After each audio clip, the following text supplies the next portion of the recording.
Welcome to Illuminati Silver. We tell you the truth about silver. Today is Wednesday, the 2nd of March 2022, and it's 18:37 in the evening here in the United Kingdom.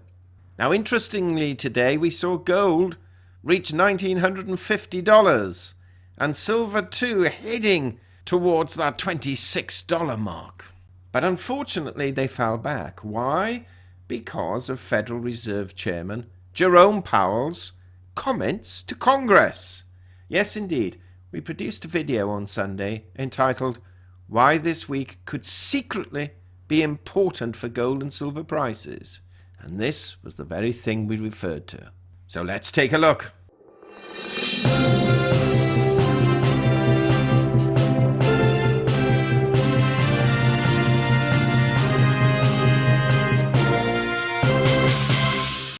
Yes, indeed, and we can see by news headline published approximately 1 hour ago. Stocks gain, bonds drop after Powell's reassurance. So what did he say? Let's take a quick look. Stocks climbed while bonds fell after Jerome Powell reassured investors that the Federal Reserve remains committed to fighting the fastest inflation in 40 years with rate hikes. Yes, rate hikes, despite uncertainties caused by the geopolitical turmoil. His remarks spurred a broad-based equity rally, with financial, industrial and commodity companies leading gains in the S&P 500. The Russell 2000 index of small caps rallied 2%, and we'll take a look in a moment as to where we are now, just over an hour later. The 2-year Treasury yield, which is more sensitive to imminent policy moves, hovered near 1.5%. The Fed chief said he was inclined to back a quarter-point hike in March, while adding that he's open to series of rate increases in 2022. Oil paid its rally after earlier topping $110 a barrel. Now, those who followed our channel will be aware that we have said we did not think, as some pundits were saying, that there would be a 0.5% rise, but we could almost guarantee, as far as one can without actually sitting on the board itself, that there will be a 0.25% rise, but a series of them, because after all, inflation is getting out of control. Fed Bank of St. Louis President James Bullard called for a rapid withdrawal of policy accommodation and emphasized officials must follow through with hikes and a balance sheet runoff or risk damaging the central bank's credibility.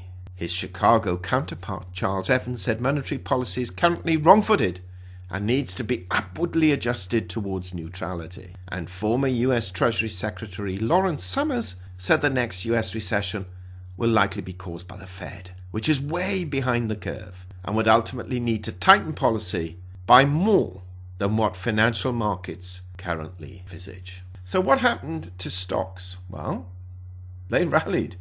And we can see now, at the current time, we have the Dow Jones up 623 points. That's a 1.87% increase. The S&P 500 up 75. And the Nasdaq up 169. Now, you can see on the screen that they're still down for the month, broadly around 5%. But there was very serious prospect that this figure would have been down 10 if Jerome Powell hadn't announced what he did. Now, UK and European markets are now closed, and they broadly closed up around 1.5%.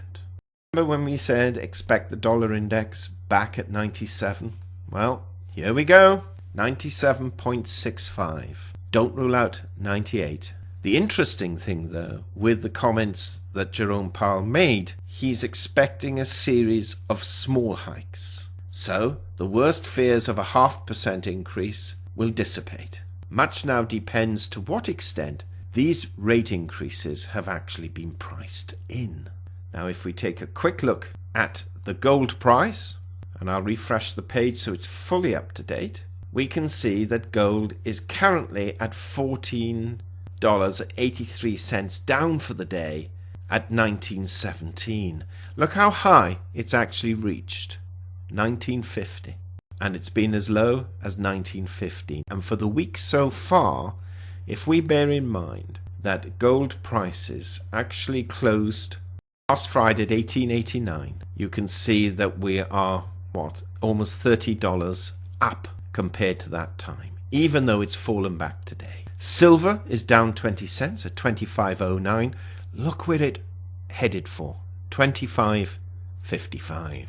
It has been as low as $24.90. However, it's currently $25.09. And you can see on the chart, there's toing and froing. If we look compared to Friday's close, silver was $24.27.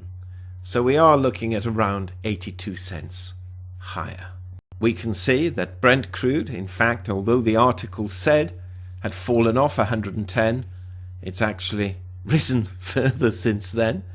Part of this obviously is the problems encountering between Russia and Ukraine, and we can see that Brent crude is 111 and WTI crude is 109. We predicted some time ago $100 not to be ruled out. Well, it's heading even far more north than 100, and who knows, perhaps it could even touch 120. Who knows? In terms of economic data, we may as well cover this while we're on the line. Yesterday, manufacturing PMIs was slightly weaker than expectations as far as the market manufacturing figures were concerned, and marginally better as far as the ISM manufacturing index was concerned. Construction spending for January was well up. Now today's ADP employment report, which came out, stronger again than anticipated. Lower than the previous month, that is January's, but stronger than markets expected at 475,000 jobs. The key is Friday, and one I think we'll have to take into account and probably accept the fact that we are going to get close to this 440,000 new jobs on Friday, if not exceed it.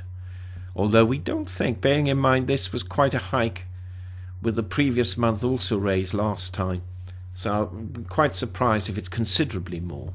But all that points to is a rise in US interest rates in 2 weeks' time. Finally, the cryptocurrency market has been on a bit of a tear still, and that's up another 1% today, with Bitcoin now at 43,000 and Ethereum at 2,950. Still well down from their highs, but they are benefiting from what is going on. We won't go into the rest of the news. We all know that the prime mover and shaker is the situation between Russia and Ukraine, and all the various sanctions, which now include the removal of Russia from SWIFT, which will impact its ability to transfer monies quite considerably. They can still do it by old-fashioned methods such as fax machine and telephone calls, but essentially their banking system will almost, not totally, but almost grind to a halt.